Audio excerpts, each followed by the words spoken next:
Processing facility का शुभारंभ करने हेतु आयोजित है। इस अवसर पर श्री नरेंद्र सिंह तोमर केंद्रीय कृषि एवं कल्याण मंत्री से स्वागत उद्बोधन के लिए अनुरोध करते हैं।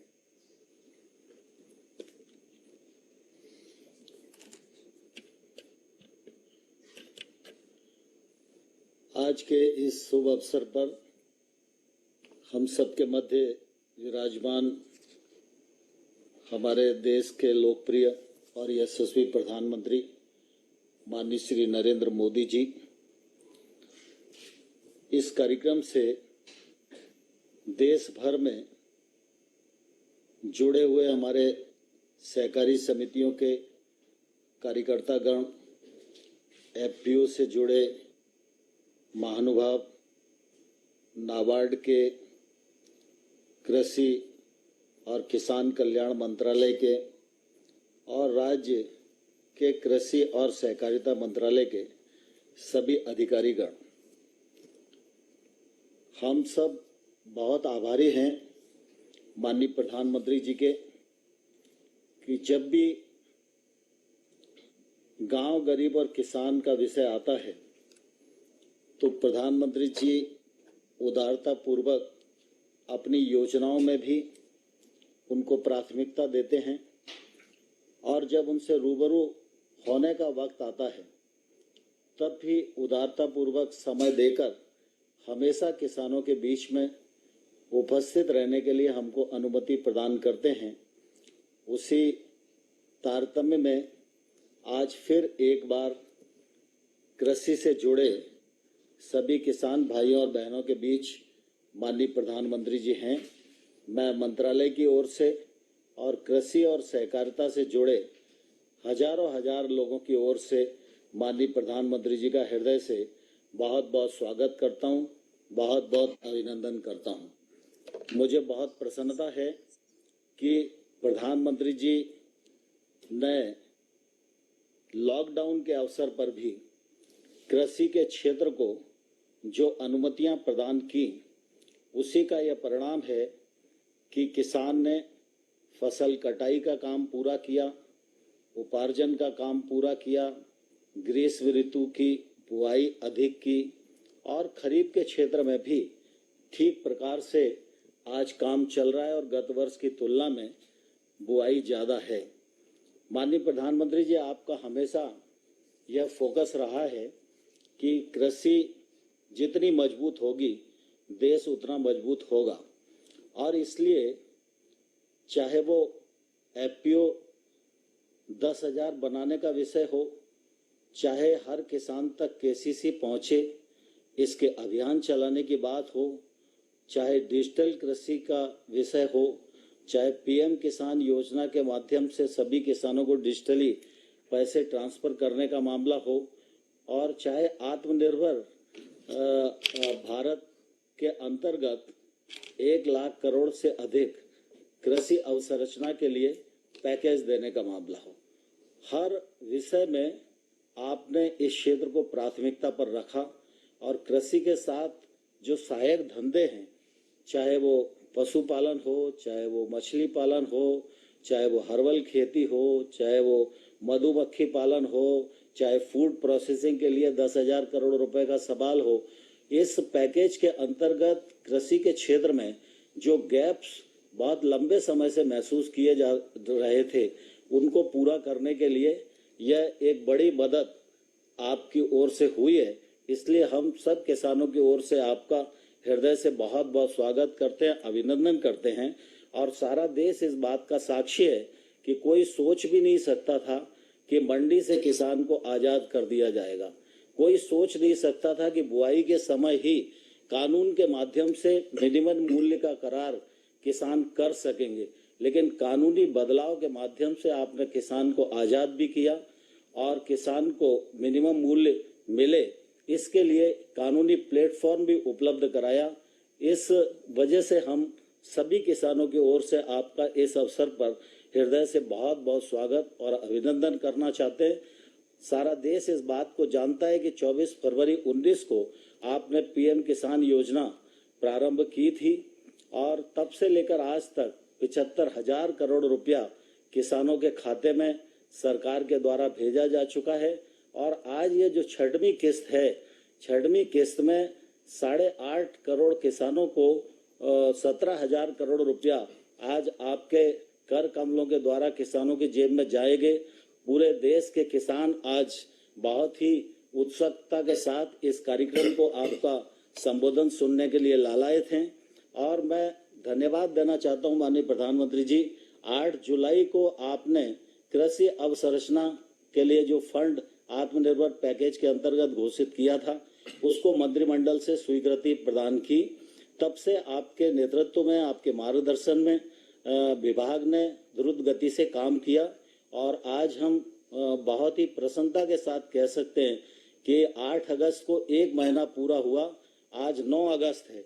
9 अगस्त भारत छोड़ो आंदोलन की भी तिथि है और आज भगवान बलराम जी का भी जन्मदिन है और इस महत्वपूर्ण दिन पर 2282 पैक्स को 1128 करोड़ का ऋण आपके कमलों द्वारा स्वीकृत किया जाएगा। यह मैं समझता हूं कि अपने आप में ऐतिहासिक कदम है। मैं इस अवसर पर समूचे किसान जगत की ओर से आपका हृदय से बहुत बहुत स्वागत करता हूं, बहुत बहुत अभिनंदन करता हूं। धन्यवाद महोदय। अब माननीय प्रधानमंत्री जी से अनुरोध है कि वे बटन दबाकर पीएम किसान योजना के अंतर्गत सम्मान राशि का अंतरण करें। 17,000 करोड़ रुपए की सम्मान राशि लाभार्थियों बैंक खातों में तत्काल ट्रांसफर हो जाएगी। खड़ा होना पड़ेगा। पीएम खड़े हो गए। जैसे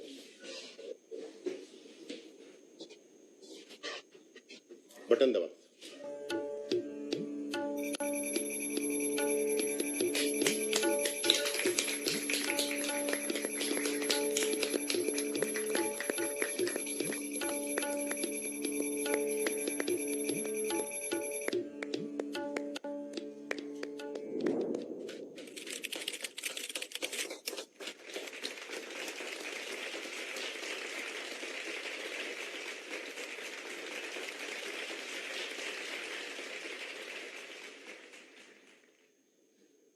एग्रीकल्चर इंफ्रा फंड की फाइनेंसिंग फैसिलिटी के तहत 2,282 पैक्स को 1,128 करोड़ रुपए की लोन स्वीकृत किया जा रहा है।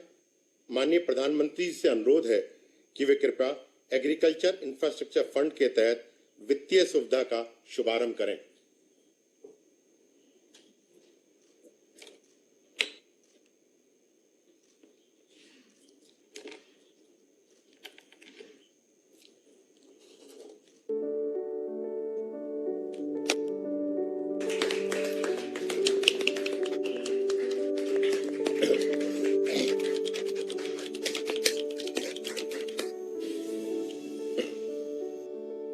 हमने सपना देखा है किसानों की आय दोगुनी करने का। आजादी के 75 साल हो, किसानों की आय दोगुनी करने का सपना देखा है। आत्मनिर्भर सिर्फ एक शब्द नहीं, ये हमारे प्रधानमंत्री श्री नरेंद्र मोदी जी का देश और देशवासियों के हित में एक बहुत बड़ा लक्ष्य है।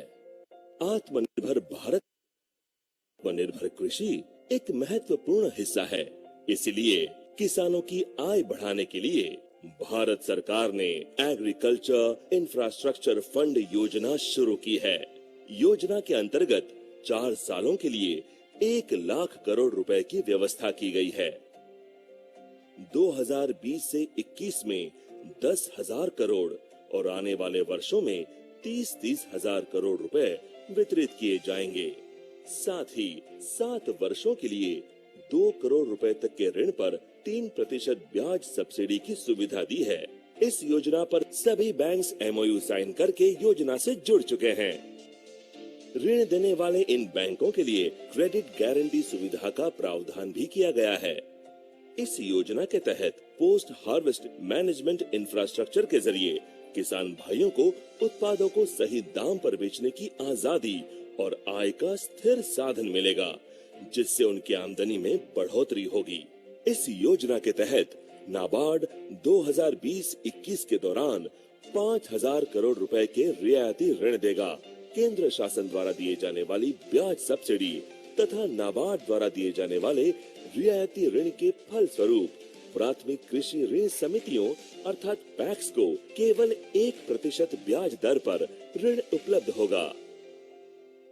इस योजना को मंजूरी 8 जुलाई 2020 को दी गई थी। एक महीने के भीतर ही नाबार्ड ने 2280 से अधिक कृषि संस्थाओं के बीच लगभग 1000 करोड़ रुपए की ऋण व्यवस्था की है।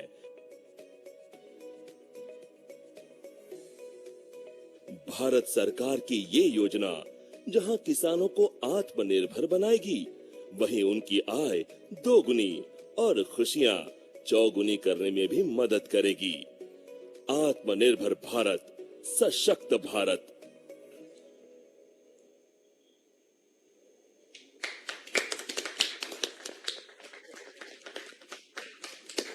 महोदय, आपका बहुत धन्यवाद।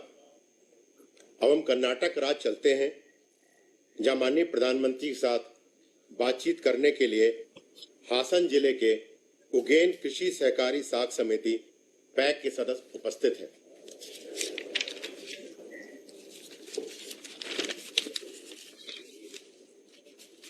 नमस्ते जी।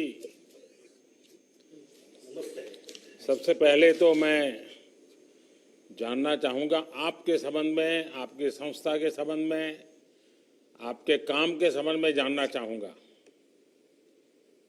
ಮೊದಲನೇದಾಗಿ ನಿಮ್ಮ ಬಗ್ಗೆ ಮತ್ತು ನಿಮ್ಮ ಸಂಸ್ಥೆ ಬಗ್ಗೆ ಪರಿಚಯ ಕೊಡಿ। ನಮಸ್ತೆ ಪ್ರಧಾನಮಂತ್ರಿ ಜಿ, ನನ್ನ ಹೆಸರು ಬಸವೇಗೌಡ. ನಾನು ಉಗನೆ ಪ್ರಾಥಮಿಕ ಕೃಷಿ ಪತ್ತಿನ ಸಹಕಾರ ಸಂಘ ಹಾಸನ ಜಿಲ್ಲೆಯ ಕಾರ್ಯದರ್ಶಿಯಾಗಿ ಕೆಲಸ ಮಾಡುತ್ತಿದ್ದೇನೆ. ನನ್ನ ಸಂಘವು 44 ವರ್ಷಗಳಿಂದ ಕಾರ್ಯನಿರ್ವಹಿಸುತ್ತಿದೆ. 29 ಗ್ರಾಮಗಳಿಂದ 2300 ಜನ ಸದಸ್ಯರನ್ನು ಸೇರಿಸಿಕೊಂಡು ಸಂಘವನ್ನು ಮುನ್ನಡೆಸುತ್ತಿದ್ದೇವೆ. ನನ್ನ ಸಂಘದ ವಹಿವಾಟು ವಾರ್ಷಿಕವಾಗಿ 50 ಕೋಟಿ ಇದೆ. नमस्कार प्रधानमंत्री जी, मेरा नाम बसवे गौड़ा है। मैं उगन पैक्स जिला हासन कर्नाटक राज्य का सदस्य हूँ। हमारा पैक्स 44 इयर्स बैक फॉर्म किया है। ये 29 गाँवों को 2300 किसान फैमिली को सहाय दे रहा है। हमारा पैक्स का एनुअल टर्नओवर 50 करोड़ है। खेती क्या करते हैं आप लोग? खेती ಏನು ಕೃಷಿ ಮಾಡ್ತೀರಾ? ಮಕ್ಕ ಮೆಕ್ಕೆಜೋಳ, ಶುಂಠಿ, ಆಲೂಗೆಡ್ಡೆ, ಅಡಿಕೆ ಇತರ ಬೆಳೆಯನ್ನ ಮಾಡ್ತೇವೆ. यानी मक्का, सुपारी, मैं ठीक समझ रहा हूँ ना कन्नड़ को? Yes sir. आप सभी को क्यों लगा कि इस प्रकार का समूह बनाना चाहिए? विचार कैसे आया? ನಿಮ್ಮ ಎಲ್ಲರಿಗೂ ಈ ತರಹ ಸೊಸೈಟಿನ ಮಾಡಬೇಕಂತ ಏನಕ್ಕೆ ಅನಿಸ್ತಿತ್ತು? 40 ವರ್ಷಗಳ ಹಿಂದೆ ನಮ್ಮ ಸಂಘದ ವ್ಯಾಪ್ತಿನಲ್ಲಿ ಯಾವುದೇ ರೀತಿಯ ಸಾಲ ಸೌಲಭ್ಯ ಸಿಗ್ತಾ ಇರಲಿಲ್ಲ. ಸ್ಥಳೀಯವಾಗಿ ರಸಗೊಬ್ಬರ, ಕ್ರಿಮಿನಾಶಕ, ಬೀಜ ಇತರೆ ಸೌಲಭ್ಯಗಳು ನಮ್ಮಲ್ಲಿ ಸಿಗ್ತಾ ಇರಲಿಲ್ಲ. ಆ ಉದ್ದೇಶದಿಂದ ನಾವು ಸಂಘವನ್ನು ರಚನೆ ಮಾಡಿಕೊಂಡು ಆ ಸ್ಥಳೀಯವಾಗಿ ಎಲ್ಲಾ ರೀತಿಯ ಸಾಲ ಸೌಲಭ್ಯವನ್ನ ಹಾಗೂ ಕೃಷಿಗೆ ಸಂಬಂಧಪಟ್ಟ ಇತರ ಎಲ್ಲಾ ಪರಿಕರಗಳನ್ನ ಒದಗಿಸಲಿಕ್ಕೆ ಪ್ರಯತ್ನವನ್ನ ಮಾಡಿದ್ದೇವೆ. ಆ ರೀತಿಯಲ್ಲಿ ನಮ್ಮ ರೈತರಿಗೆ ಅನುಕೂಲ ಆಗಿದೆ. पिछले 40 साल का पिछले हमारे पास कोई सोसाइटी नहीं था। हमारा किसान भाइयों को ऋण नहीं मिलता था, कृषि सामग्री पास में नहीं मिल रहा था। इसलिए हम सोचा क्यों ना हम एक पैक्स बनाएंगे, हम ये सुविधा हमारा किसानों को देंगे। इस हम तरह तरह लोन दे रहा है, गोडाउन का सुविधा है, इनपुट भी सप्लाई कर रहा है। अभी आप किस योजना पर काम कर रहे हैं जिसके लिए आपको ये ऋण मिल रहा है, इतने पैसे मिल रहे हैं? इसका क्या, कौन सी योजना है आपकी? ಇವಾಗ ನೀವು ಯಾವ ಪ್ರಾಜೆಕ್ಟ್ ನಲ್ಲಿ ಕೆಲಸ ಮಾಡುತ್ತಿದ್ದೀರಾ ಅದರಿಂದ ಸಾಲ ಪಡೆಯಲಿಕ್ಕೆ? ನಾವು ನಮ್ಮ ಕ್ಯಾತನಹಳ್ಳಿ ಗ್ರಾಮದಲ್ಲಿ 1200 ಮೆಟ್ರಿಕ್ ಟನ್ ದಾಸ್ತಾನು ಮಾಡಲು, ಗೋದಾಮು ನಿರ್ಮಾಣ ಮಾಡಲು ಯೋಜನೆಯನ್ನು ಹಾಕೊಂಡಿದ್ದೇವೆ. ಇದರ ವೆಚ್ಚ 40 ಲಕ್ಷ ಇದೆ. ನಾವು ನಬಾರ್ಡ್ನಿಂದ 32 ಲಕ್ಷ ಸಾಲವನ್ನು ಪಡೆಯಲು ಪ್ರಸ್ತಾವನೆಯನ್ನು ಸಲ್ಲಿಸಿದ್ದೇವೆ. हम कैथनल्ली में 1200 मीट्रिक टन का गोदाम बनाने के निर्माण करने के लिए योजना किया है। उसका लागत लगेगा 40 लाख। उनमें 32 लाख हम ऋण ले रहे हैं नाबार्ड से, क्योंकि ये हमारा सदस्यों को एडिशनल कैपेसिटी का गोडाउन हमारा जगह में होगा। अच्छा, ये गोडाउन बन जाने के बाद एक तो किसानों को क्या लाभ मिलेगा और कितने किसानों को लाभ मिलेगा, आपका क्या अंदाज है? ये ಗೋಡೌನ್ बनने की ಈ ಗೋಡೌನ್ ಆದ್ಮೇಲೆ ನಿಮಗೆ ಎಷ್ಟು ಜನಕ್ಕೆ ಇದರಿಂದ ಲಾಭ ಸಿಕ್ಕುತ್ತೆ, ಏನು ಲಾಭ ಸಿಕ್ಕುತ್ತೆ? ನಮ್ಮ ಭಾಗದ ರೈತರಿಗೆ ಸುಮಾರು 2,500 3,000 ರೈತರಿಗೆ ಲಾಭ ಆಗ್ತದೆ. ಹಾಗೂ ನಮ್ಮ ಭಾಗದಲ್ಲಿ ಅಡಿಕೆ ಮೆಕ್ಕೆಜೋಳ ಬೆಳೆಯೋದ್ರಿಂದ ಕಟಾವು ಮಾಡುವ ಸಂದರ್ಭದಲ್ಲಿ ಉತ್ತಮವಾದ ಬೆಲೆ ಸಿಗ್ತಾ ಇರಲಿಲ್ಲ. ಆದ್ದರಿಂದ ಆ ಬೆಳೆಯನ್ನ ದಾಸ್ತಾನು ಮಾಡಿಕೊಂಡು ನಾವು ಅವರಿಗೆ ಸಾಲ ಸೌಲಭ್ಯವನ್ನು ಒದಗಿಸ್ತೇವೆ. ಅವರು ರೈತರು ಆ ಬೆಳೆಯನ್ನ ಸಿಕ್ಕಿದಾಗ ತಮ್ಮ ಬೆಳೆಯನ್ನ ಮಾರಾಟ ಮಾಡಲಿಕ್ಕೆ ಅನುಕೂಲ ಆಗ್ತದೆ. ಹಾಗೂ ಅದರಿಂದ ಅವರಿಗೆ ಹೆಚ್ಚಿನ ರೀತಿಯ ಲಾಭ ಆಗ್ತದೆ. ಉತ್ಪಾದನಾ ವೆಚ್ಚ ಕಡಿಮೆಯಾಗಿ ಕೃಷಿ ಆದಾಯ ಹೆಚ್ಚಾಗ್ತದೆ. ಆಗ ದಾಸ್ತಾನು ಮಾಡಿಕೊಂಡಂತಹ ಬೆಳೆಗೆ ನಾವು ಆ ಪ್ಲೆಡ್ಜ್ ಲೋನ್ ಅನ್ನು ಕೊಡ್ಲಿಕ್ಕೆ ಕೂಡ ಅನುಕೂಲ ಆಗ್ತದೆ. हम ज्यादा मक्का और सुपारी का खेती करता है। यहाँ गोदाम सुलभ देने के किसानों ने वो प्रोड्यूस को प्लेड्ज लोन लेके गोडाउन में ज़्यादा दिन रख सकता है, क्योंकि जब सही दाम मिलेगा तब बिक्री करेगा। इसलिए और हम ये गोडाउन से कृषि सामग्री भी इकट्ठ करके उसको भी किसानों को कम दाम में देने को प्रयोजन है। कब तक पूरा हो जाएगा आपका ये काम? ಯಾವಾಗ ಮುಗಿಯುತ್ತೆ ಕೆಲಸ ಅಂತ? ಇನ್ನೊಂದು 3 ತಿಂಗಳಲ್ಲಿ ಕೆಲಸವನ್ನು ಮುಗಿಸ್ತೇವೆ. Another 3 months we are going to complete the work. चलिए बसवेगौड़ा जी, आपको और आपकी पूरी टीम को मैं बहुत बधाई देता हूं कि सरकार की योजनाओं का सही उपयोग करने के लिए आपने किसानों को जागरूक किया, किसानों को संगठित किया और एक बहुत लंबे सोच के साथ एक प्रकार से गांव को और किसान को आत्मनिर्भर बनाने का काम किया है। मैं आपको बहुत बधाई देता हूं और मुझे विश्वास है कर्नाटका के सभी किसान, देश के सभी किसान, बसवेगौड़ा जी और उनके साथी जो किसान है, जो फॉरवर्ड लुकिंग है, प्रोग्रेसिव है और कृषि को वैल्यू एडिशन की दिशा में भी सोच रहे हैं, मैं आप सबको बहुत बहुत बधाई देता हूं। धन्यवाद। नमस्ते, धन्यवाद।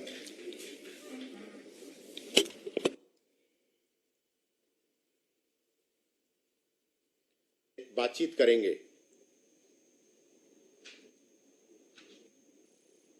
हाँ बताइए भाई, अपना परिचय, कहाँ से हैं आप? नमस्कार प्रधानमंत्री जी, मैं मुकेश शर्मा, सोसाइटी लटेरी, जिला विदिशा से हूँ। आपकी समिति क्या कर रही है? ये समिति को कितना समय हो गया? मेरी समिति 1967 से कार्यरत है तथा हम किसानों को केसीसी, फसली ऋण, फसल बीमा, खाद बीज उपलब्ध कराते हैं। इसके अलावा समिति उपार्जन का कार्य भी करती है और समिति का बचत काउंटर भी है। आपकी क्या पढ़ाई हुई मुकेश जी? आप कितना पढ़े मैंने हैं? सब एमए किया है। और खेती करते हैं? खेती करते हैं? जी सर। कितनी जमीन है? जी खेती 15 बीघा जमीन है सर। अच्छा, और आपके कितने किसान इसके साथ जुड़े हैं, आपके इस काम के साथ? 1125 के साथ जुड़े हुए हैं। अच्छा, मतलब कि एक पढ़ा लिखा व्यक्ति जब फिर से अपने गांव और जमीन से जुड़ जाता है तो सिर्फ अपना ही भविष्य नहीं, करीब 1100 परिवारों की जिंदगी बदल रहा है। तो मुकेश जी, मैं आपको बहुत बधाई देता हूं, लेकिन मैं जरूर जानना चाहूँगा, अभी जो कोरोना काल में तो मैं जानता हूं हर किसी को कुछ न कुछ कष्ट हुआ है, आपको भी असुविधा हुई होगी। ऐसी स्थिति में कैसे ये सब चीजें कैसे मैनेज की आपने? जी हाँ माननीय सर, कोरोना की वजह से लॉकडाउन और कर्फ्यू तथा यातायात सुविधा बंद होने से हमें थोड़ी असुविधा जरूर हुई, लेकिन मध्य प्रदेश सरकार द्वारा कृषकों को लॉकडाउन में और यातायात में छूट प्रदान की गई थी, जिसके कारण हम अपनी गेहूं खरीदी कार्य एवं ऋण व्यवसाय का काम संतोषजनक एवं सोशल डिस्टेंशन के अनुरूप कर सके। अच्छा, मध्य प्रदेश के किसानों ने तो इस बार जी सर। रिकॉर्ड पैदावार की है जी और सर। इसलिए मैं मध्य प्रदेश के किसानों को देश के और किसानों के साथ साथ बधाई भी देता हूँ। आपको तो और आप जिस प्रकार से काम कर रहे हैं, फसल की खरीदी भी करते हैं, जी सर। इस बार आपने ऐसा क्या किया, क्या अलग किया? इस बार जी मानिए सर, मध्य प्रदेश में ईश्वर की कृपा से रिकॉर्ड तोड़ उत्पादन हुआ है। हमारी समिति ने करीब 8 करोड़ रुपए के लगभग 40,000 कुंटल गेहूं की खरीदी की, 3,000 कुंटल चने की खरीदी की और कृषकों को मोबाइल SMS के जरिए सोशल डिस्टेंशन पर रखकर मैसेज भेजे गए, जिसमें किसानों द्वारा 2 गज की दूरी एवं सोशल डिस्टेंशन का पालन किया गया। हमारे द्वारा मास्क सभी लोगों को लगवाए गए, सैनिटाइजर का उपयोग किया गया और समय समय पर हाथ साबुन से धुलवाया। मतलब कि गांव का किसान भी मोबाइल या टेक्नोलॉजी इन सबको समझ लेता है जी, कोई प्रॉब्लम नहीं आता है उसको? नहीं सर, वो किसी के मान लो किसी को समझ में नहीं आता, उसका परिवार वालों को समझा दिया जाता। अच्छा, परिवार के लोग उनको मदद कर लेते हैं, लेकिन अच्छे ढंग से अब उसको बराबर से आपका सेट हो गया। अच्छा, जब आपको ये सस्ता ऋण मिलने वाला है, क्योंकि आपको काफी पैसा बचने वाला है, तो इससे आप क्या क्या सुविधाएं अपने जो 1100-1200 किसान हैं उनको क्या क्या सुविधा देने वाले हैं? इसमें सर तहसील स्तर पर अपन सोच रहे हैं कि मैं 5,000 मीट्रिक टन का एक गोदाम बनेगा और ग्रेडिंग प्लांट, सूचना केंद्र, ई मंडी की सुविधा भी प्रदान की जाएगी, जिससे किसानों को अपनी फसल को तुरंत ना बेचकर अपनी आवश्यकता अनुसार बाजार में बेच सकते हैं। तो मुकेश जी, मैं समझता हूं कि आप ये जो कदम उठा रहे हैं बधाई के पात्र हैं, लेकिन मेरा एक काम करेंगे आप? जी सर। देखिए, सरकार ब्याज भी कम कर रही है, बहुत बड़ी मात्रा में धन भी दे रही है, और आप जैसे पढ़े लिखे किसान जब इसका नेतृत्व करते हैं तो कितना बड़ा बदलाव आता है। लेकिन क्या आप किसानों को समझाएंगे कि हमें हमारी धरती माता को भी बचाना है? जिस प्रकार से हम आंख बंद करके अनाप शनाप यूरिया का उपयोग करते हैं, पूरी धरती माता हमारी तबाह हो रही है। तो हमारे किसान, कम से कम आपके जो 1100-1200 किसान, वो ये तय कर सकते हैं कि अभी अगर वो 5 थैली यूरिया लेते हैं तो आगे से 3 थैली में ही चलाएंगे। अभी वो 6 थैली लेते हैं तो आगे से 4 थैली में ही चलाएंगे। कम से कम 2 थैली कम करेंगे। ऐसा आप किसानों को वचन लेकर के आगे बढ़ा सकते। देखिए, बहुत फायदा, उसका पैसा बचेगा, ये हमारी धरती माता बचेगी और किसान का, बच्चों का भविष्य उज्जवल हो जाएगा। जी सर, बिल्कुल पूरी कोशिश करेंगे। पक्के करोगे? किसान भी समझ, तो मैं कभी फोन करके पूछूंगा। बिल्कुल बिल्कुल है? जी सर। बायो फर्टिलाइजर सर रखवाया भी है, अपने इधर है, और वो किसानों को अपन देते भी है। हाँ, नहीं, यूरिया कम करना एक तय करना चाहिए। देखिए, किसानों का फायदा अभी उनको अंदाज नहीं आ रहा है, उनको लगता है जितना ज्यादा डालेंगे फायदा होगा। ये धरती माता हमारी, इवन हम भी अगर जरूरत से ज्यादा दवाइयां खाएं तो क्या होगा? मरेंगे कि नहीं मरेंगे? तो ऐसा ही ये यूरिया का है, हमारी धरती माता मर जाएगी तो उसको मरने नहीं देना है जी। बिल्कुल सर। तो चिंता करोगे? चलिए मुकेश जी, आपको मेरी तरफ से बहुत बधाई, और मध्य प्रदेश के और विदिशा के सभी किसानों को बहुत बहुत बधाई मेरी तरफ से।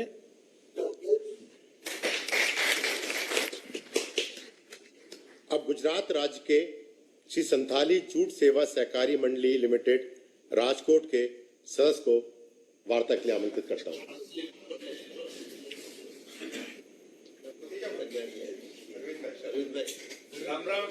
अरविंद भाई, તમે આ રૂપાલાજીની બાજુ બેસી ગયા છો આજે?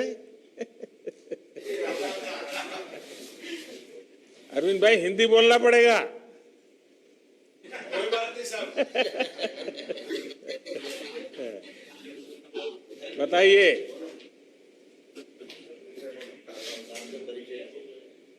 मेरा गांव सानाथली है और जसदण तालुका में पड़ता है और राजकोट डिस्ट्रिक्ट है, आप तो सब जानते हैं।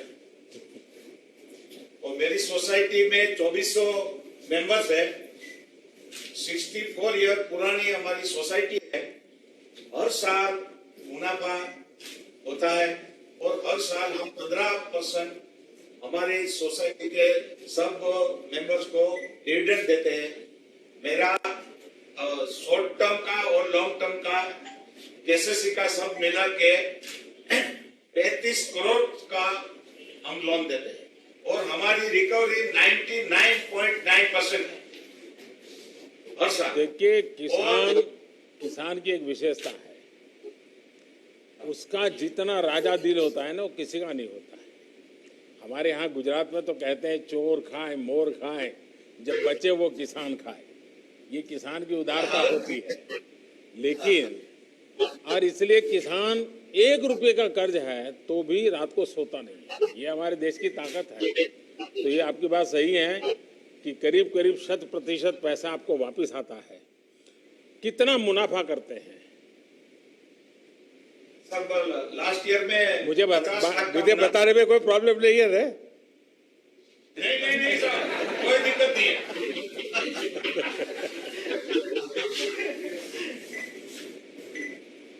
हाँ बताइए। 50 लाख।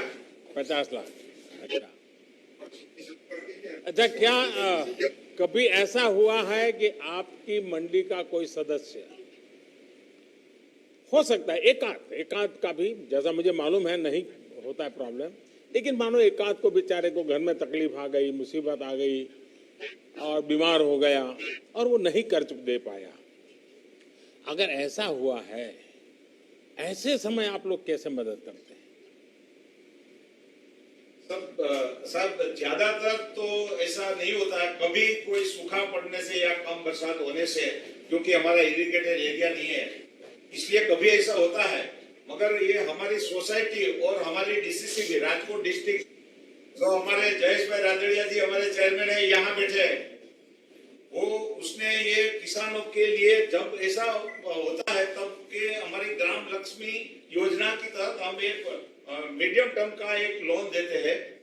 उसके हिसाब से हम ये किसान की कोई आय कम नहीं होती इससे, और दूसरे साल जब अच्छा वर्ष होता है तो वो पूरे प्रवाह में आ जाता है। इसलिए हमारा किसान 1% भी कोई दुखी नहीं है।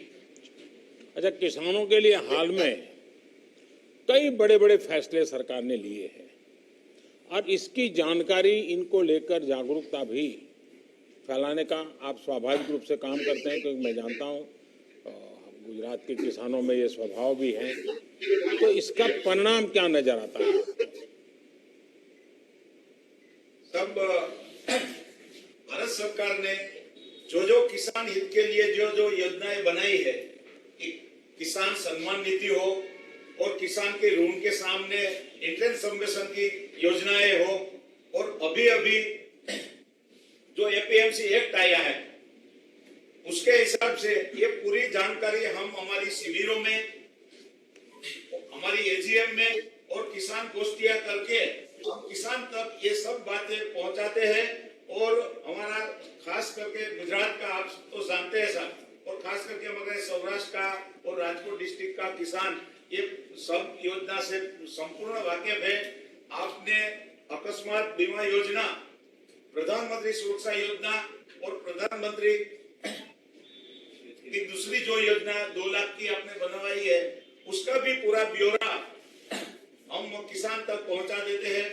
और प्रधानमंत्री फसल बीमा योजना का ये पूरा रजिस्ट्रेशन भी वो हमारे राजकोट डिस्ट्रिक्ट में खास करके हमारी बैंक और हमारी सोसाइटियां करती है। उसके लिए किसान को 1 पैसा भी खर्च नहीं होता है। इसलिए ज्यादा से ज्यादा किसानों को हमारे सहकारिता के साथ जोड़ने का हम प्रयत्न करते हैं। और कोई भी किसान जब ये सूखा का और ऐसा कोई सूखा पड़ता है या कम वर्षा होती है, ऐसे समय एक क्रॉप इंश्योरेंस के बिना रहने नहीं देते। चलिए, अच्छा, आज जो ये नया फंड लॉन्च हुआ है, इससे और इसके तहत आप लोग क्या चाहते हैं, किस तरह की मदद चाहते हैं और उससे आप क्या करना चाहेंगे, आपकी क्या मन में कल्पना क्या है? सबसे पहले तो साहब हम आपको और आपकी पूरी टीम को धन्यवाद देते हैं कि जब हमारी ये सोसाइटी की जो एक्टिविटी सिर्फ एडवांसेस देने की और छोटा मोटा व्यापार करने की थी, इस योजना आने के बाद किसान को पूरा माहिती मिलेगा, किसान का स्टोरेज बढ़ेगा और किसान अपने सभासदों के लिए और हमारे लोनी के लिए उसका स्टोरेज कैपेसिटी भी बढ़ेगा। इससे किसान की आमदनी बढ़ेगी, हम प्लेज लोन दे सकेंगे। मेरी ही सोसाइटी की साथ बात करूं तो मैं यहाँ बड़ा एक आधुनिक गोडाउन बनाना हमारी सोसाइटी की ओर बनाना चाहते हैं। किसान अपना माल उसमें स्टोरेज करेगा और जरूरत पड़ने पर हम प्लेज लोन देके जब अपनी पैदावार का दाम बढ़ेगा तब किसान अपना माल बेच सकेगा। इससे और सर्विस सेक्टर से किसान की जमीन को सुधार करने में और उसके लिए जो छोटे छोटे किसान है वो ये थ्रेशर है, ट्रिलर है, ये सब खरीद नहीं सकते और हम हमारी सोसाइटी के माध्यम से ये सब इंस्ट्रूमेंट खरीद के कम दाम में किसानों को मुहैया कराएंगे तो हमारी सोसाइटी का भी लाभ है और हमारे एरिया के हमारी सोसाइटी के साथ जुड़े किसानों को भी उसकी आमदनी बढ़ाने में हम उपयोगी हो सकते, ऐसा मेरा मानना है। चलिए, आपने बड़ा प्लान बना दिया है और मुझे आपने बताया जयेश भी वहाँ बैठा है, तो मुझे दिखाई नहीं दिया, कहाँ है जयेश? हाँ। जयेश नमस्कार। जयेश, विठल भाई को 1 साल हो गया, परिवार में सब ठीक है? सब कुशल है?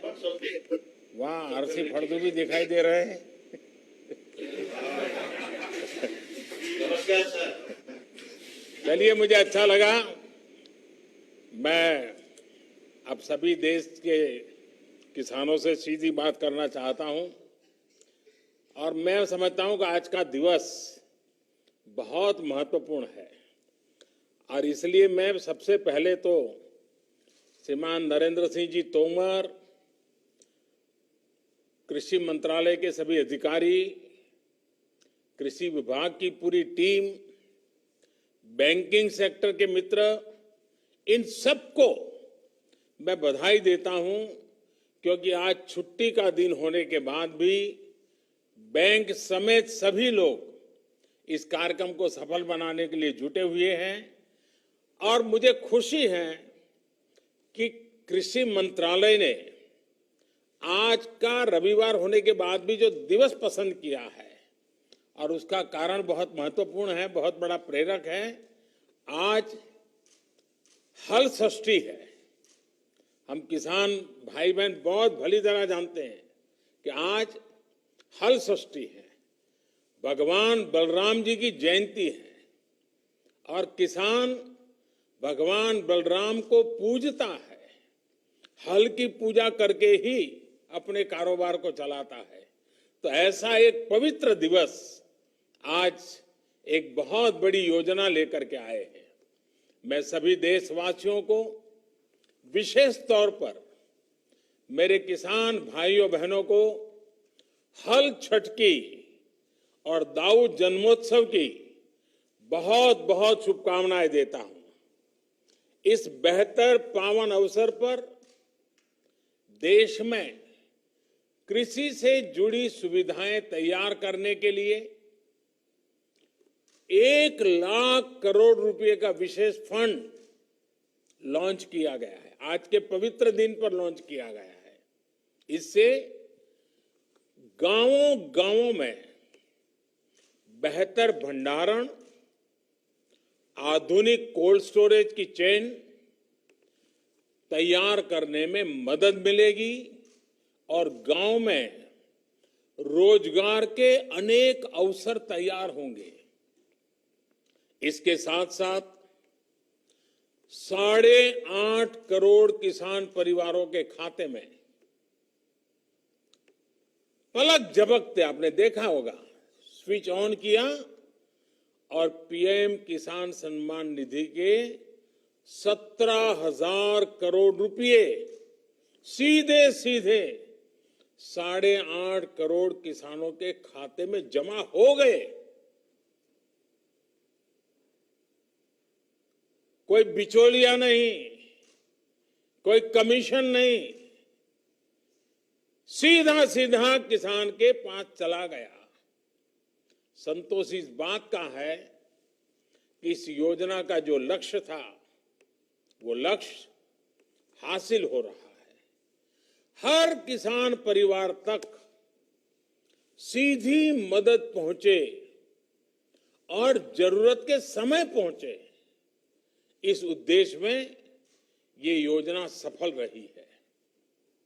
बीते 1.5 साल में इस योजना के माध्यम से 75,000 करोड़ रुपए सीधे किसानों के बैंक खाते में जमा हो चुके हैं।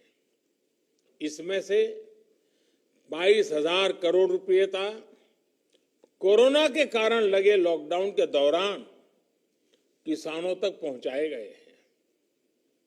साथियों, दशकों से ये मांग और मंथन चल रहा था कि गांव में उद्योग क्यों नहीं लगते। जैसे उद्योगों को अपने उत्पाद का दाम तय करने में और उसको देश में कहीं पर भी बेचने की आजादी रहती है, वैसी सुविधा किसानों को क्यों नहीं मिलती।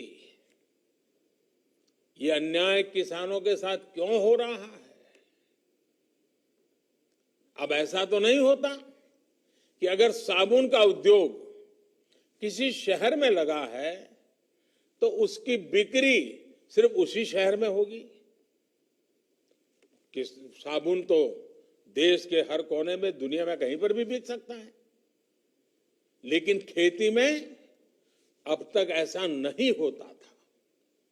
जहां अनाज पैदा होता है तो किसान को स्थानीय मंडी में जाकर के ही उसको बेचना पड़ता था।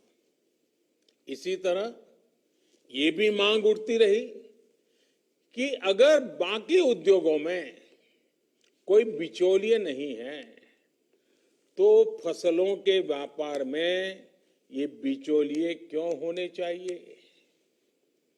अगर उद्योगों के विकास के लिए इंफ्रास्ट्रक्चर तैयार होता है तो वैसा ही आधुनिक इंफ्रास्ट्रक्चर कृषि के लिए भी मिलना चाहिए।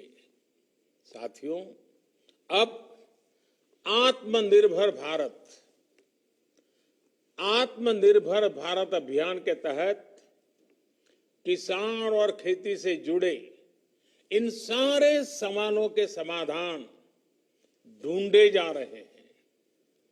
एक देश एक मंडी के जिस मिशन को लेकर के बीते 7 साल से काम चल रहा था वो अब पूरा हो रहा है। पहले इनाम के जरिए एक टेक्नोलॉजी आधारित एक बड़ी व्यवस्था बनाई गई। अब कानून बनाकर किसान को मंडी के दायरे से और मंडी टैक्स के दायरे से मुक्त कर दिया गया है। अब किसान के पास अनेक विकल्प है। अगर वो अपने खेत में ही अपनी उपज का सौदा करना चाहे तो वो कर सकता है, या फिर सीधे वेयर हाउस से इनाम से जुड़े व्यापारियों और संस्थानों को जो भी उसको ज्यादा दाम देता है उसके साथ फसल का सौदा किसान कर सकता है। इसी तरह एक और नया कानून जो बना है उससे किसान अब उद्योगों से सीधी साझेदारी भी कर सकता है। और मैं बताऊं, भारत के उद्योग जगत का जितना निवेश गांव और किसान में होना चाहिए था वो बहुत यानी नगण्य था, मामूली था, और उसमें हमारे कुछ कानून नियम भी आड़े आते थे। अब देखिए, जैसे आलू का किसान चिप्स बनाने वालों से, फल उत्पादक यानी बागवान जूस, मुरब्बा, चटनी, या कोई आयुर्वेदिक पौधे वाले किसान है तो फार्मेसी को, जैसे उत्पाद बनाने वाले जो उद्योग हैं उनके साथ वो पार्टनरशिप कर सकता है। इससे किसान को फसल की बुआई के समय तय दाम मिलेंगे, जिससे उसको कीमतों में होने वाली गिरावट से राहत मिल जाएगी। साथियों, हमारी खेती में पैदावार समस्या नहीं है, बल्कि पैदावार के बाद होने वाली उपज की बर्बादी ये बहुत बड़ी समस्या रही है। इससे किसान को भी नुकसान होता है और देश को भी बहुत नुकसान होता है। इसी से निपटने के लिए एक तरफ कानूनी अड़चनों को दूर किया जा रहा है और दूसरी तरफ किसानों को सीधी मदद दी जा रही है। अब जैसे आवश्यक वस्तुओं से जुड़ा एक कानून हमारे देश में बना था और कई दशकों पहले बना था, लेकिन वो क्यों बना था? क्योंकि उस समय देश में अन्न की कमी थी, भारी कमी थी, और इसलिए उस कानून की जरूरत थी। लेकिन आज तो अन्न के भंडार इतने भरे पड़े हैं कि इस प्रकार की रोक किसान का भी, अर्थव्यवस्था का भी और कंज्यूमर का भी नुकसान होता है। लेकिन बड़ा हैरानगी है कि ये कानून अभी भी चलता रहा। जब हम दुनिया के दूसरे बड़े अन्न उत्पादक बन चुके हैं, तब इस कानून की कोई जरूरत नहीं है। गांव में अगर अच्छे गोदाम नहीं बन पाए, कृषि आधारित उद्योगों को अगर प्रोत्साहन नहीं मिल पाया, तो उसका एक बड़ा कारण ये कानून स्वयं में एक बहुत बड़ा रुकावट था। और इस कानून में ये भी एक दुर्भाग्य रहा कि इस कानून का उपयोग से ज्यादा बाबुओं ने उसका दुरुपयोग किया। इससे देश के व्यापारियों को, निवेशकों को, उनको डराने का काम ज्यादा हुआ। अब इस डर के तंत्र से भी कृषि से जुड़े व्यापार को मुक्त कर दिया गया है। इसके बाद अब व्यापारी, कारोबारी गांवों में स्टोरेज बनाने में और दूसरी व्यवस्थाएं तैयार करने के लिए आगे आ सकते हैं। साथियों, आज जो एग्रीकल्चर इंफ्रास्ट्रक्चर फंड लॉन्च किया गया है, इससे किसान अपने स्तर पर भी गांवों में भंडारण की आधुनिक सुविधाएं बना पाएंगे। इस योजना से गांव में किसानों के समूहों को, किसान समितियों को, एफपीओ उनको वेयर हाउस बनाने के लिए, कोल्ड स्टोरेज बनाने के लिए, फूड प्रोसेसिंग के जुड़े उद्योग लगाने के लिए 1 लाख करोड़ रुपए की मदद मिलेगी। 1 लाख करोड़ रुपया इस काम को गति देने के लिए बहुत बड़ी ताकत है। ये जो धन किसानों को उद्यमी बनाने के लिए उपलब्ध कराया जाएगा और उस पर 3% ब्याज की छूट भी मिलेगी। थोड़ी देर पहले ऐसे ही कुछ किसान संघों से मेरी चर्चा हुई अभी, जो सालों से इस किसानों की मदद कर रहे हैं, संगठन बना करके कुछ न कुछ नई नई कल्पनाएं के साथ आगे बढ़ रहे हैं।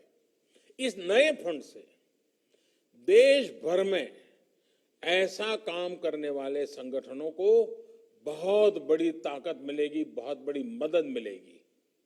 साथियों, इस आधुनिक इंफ्रास्ट्रक्चर से कृषि आधारित उद्योग लगाने में एक बहुत बड़ा बदलाव आएगा और बहुत बड़ी गति आएगी। आत्मनिर्भर भारत अभियान के तहत हर जिले में मशहूर उत्पादकों के साथ देश और दुनिया के मार्केट तक पहुंचाने के लिए एक बड़ी योजना बनाई गई है। इसके तहत देश के अलग अलग जिलों में गांव के पास ही कृषि उद्योगों के क्लस्टर बनाए जा रहे हैं। साथियों, अब हम उस स्थिति की तरफ बढ़ रहे हैं जहां गांव के कृषि उद्योगों से फूड आधारित उत्पाद शहर जाएंगे और शहरों से दूसरा औद्योगिक सामान बनकर गांव पहुंचेगा। यानी ये टू वे चलेगा और यही तो आत्मनिर्भर भारत अभियान का संकल्प है और जिसके लिए हम सबको मिलकर के एक नए तरीके से, नई सोच के साथ, नए संकल्प के साथ काम करना है। अब सवाल ये उठता है कि जो कृषि आधारित उद्योग लगने वाले हैं उनको कौन चलाएगा? इसमें भी ज्यादा हिस्सेदारी हमारे छोटे किसानों के बड़े बड़े समूह, जिनको हम एफपीओ कह रहे हैं या फिर हम उसको किसान उत्पादक संघ कह रहे हैं, इन्हीं के द्वारा होने वाली है। और इसके लिए बीते 7 साल से एफपीओ किसान उत्पादक समूह इसका एक बड़ा नेटवर्क बनाने का अभियान चलाया है। आने वाले सालों में ऐसे 10,000 नए एफपीओ किसान उत्पादक समूह पूरे देश में बने, इस पर सभी राज्यों के साथ मिलकर के काम को आगे बढ़ाने पर बल दिया जा रहा है। साथियों, एक तरफ एफपीओ के नेटवर्क पर काम चल रहा है तो दूसरी तरफ खेती से जुड़े स्टार्टअप्स को प्रोत्साहित किया जा रहा है। अभी तक लगभग 350 कृषि स्टार्टअप्स को मदद दी जा रही है। ये startups food, particularly food processing से जुड़े हैं, artificial intelligence, internet of things, खेती से जुड़े स्मार्ट उपकरणों के निर्माण और रिन्यूएबल एनर्जी से जुड़े हैं। साथियों, किसानों से जुड़ी ये जितनी भी योजनाएं हैं, जितने भी रिफॉर्म्स हो रहे हैं, इनके केंद्र में हमारा छोटा किसान है और हमारे देश में सबसे ज्यादा संख्या छोटे किसानों की है।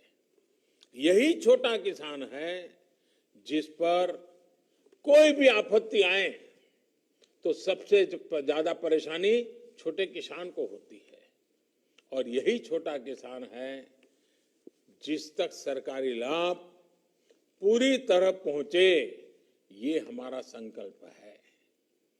बीते 6-7 सालों से इसी छोटे किसान की स्थिति को बदलने का हम निरंतर और बड़े सुविचारित ढंग से प्रयास कर रहे हैं। छोटे किसान को देश की कृषि के सशक्तिकरण से भी जोड़ा जा रहा है और वो खुद भी सशक्त हो, ये भी उतना ही जरूरी है। साथियों, 2 दिन पहले ही देश के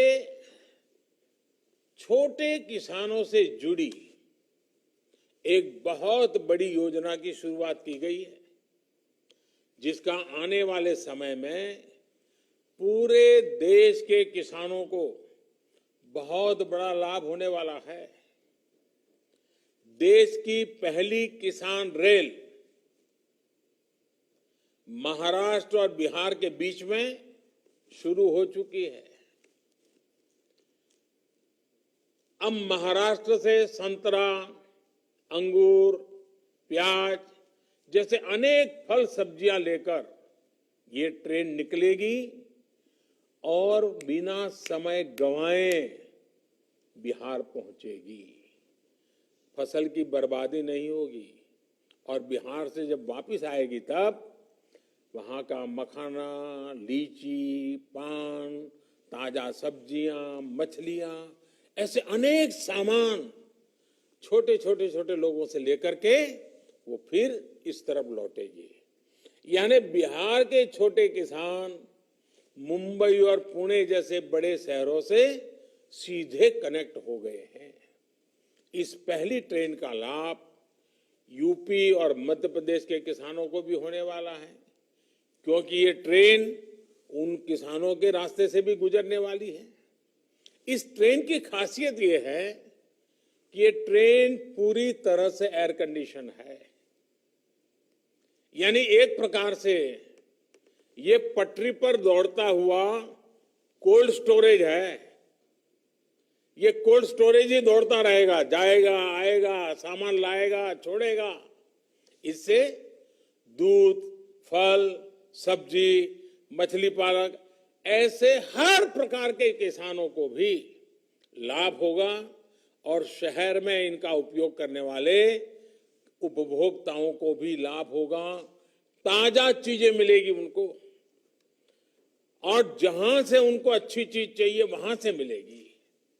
किसान को लाभ ये होगा कि उसको अपनी फसल स्थानीय मंडियों या हाट बाजारों में मजबूरन कम दाम पर बेचना नहीं पड़ेगा, उसकी मजबूरी जाएगी।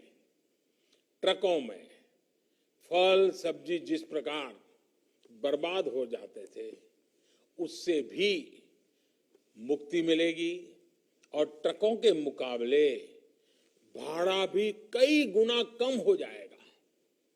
शहरों में रहने वाले साथियों को लाभ ये होगा कि अब मौसम के कारण या दूसरे संकटों के समय फ्रेश फल सब्जियों की जो कमी हो जाती थी वो भी नहीं होगी और कीमत पर भी जो कभी कभी खेल खेलने का लोगों को मौका मिल जाता था वो भी बंद हो जाएगा।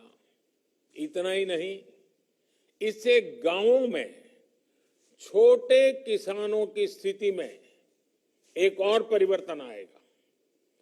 अब जब देश के बड़े शहरों तक छोटे किसानों की पहुंच हो रही है तो वो ताजा सब्जियों उगाने की दिशा में आगे बढ़ेंगे, पशुपालन और मत्स्य पालन की तरफ भी प्रोत्साहित होंगे।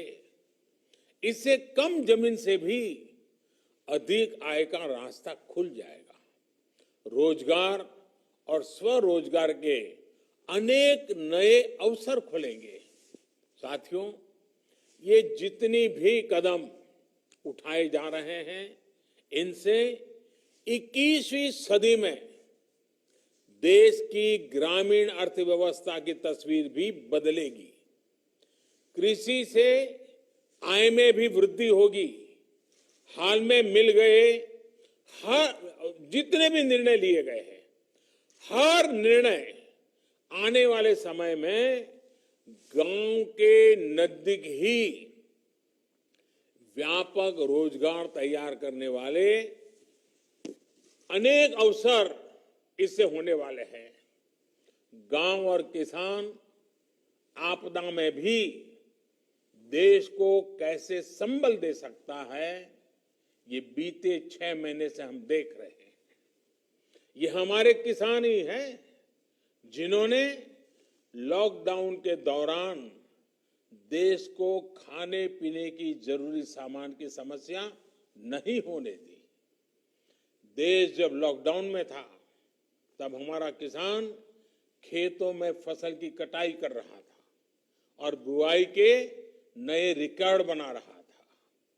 लॉकडाउन के पहले दिन से लेकर के दीपावली और छठ तक के 8 महीनों के लिए 80 करोड़ से ज्यादा देशवासियों तक अगर मुफ्त राशन आज हम दे पा रहे हैं पहुंचा पा रहे हैं तो उसके पीछे भी हमारे सामर्थ्य के साथ साथ हमारे इन किसानों की तपस्या जुड़ी है, उनकी मेहनत जुड़ी हुई है, तब जाकर के। और ये दुनिया का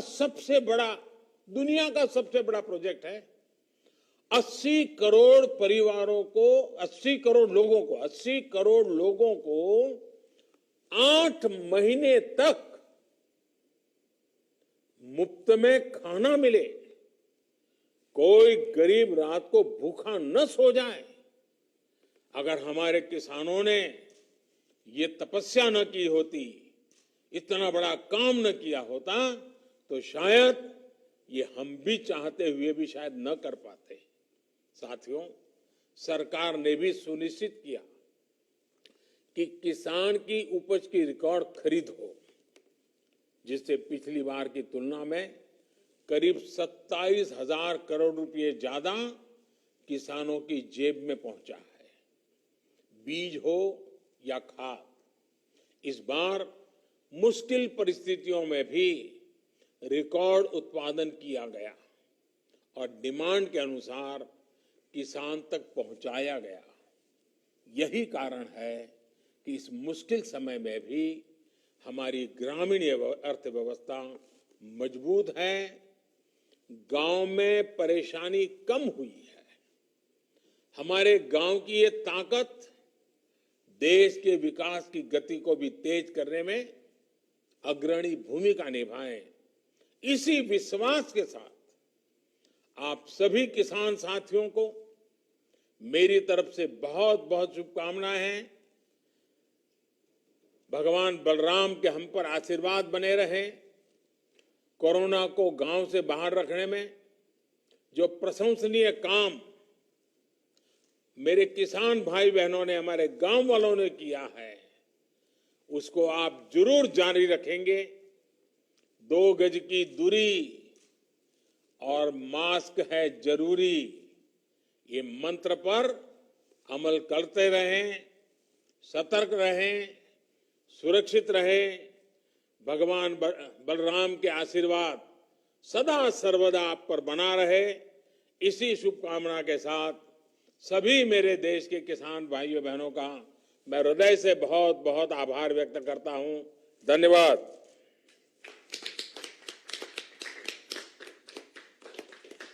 हम माननीय प्रधानमंत्री श्री नरेंद्र मोदी जी तथा केंद्रीय कृषि एवं कल्याण मंत्री श्री नरेंद्र सिंह तोमर जी को आभार प्रकट करते हैं। जय हिंद, नमस्कार।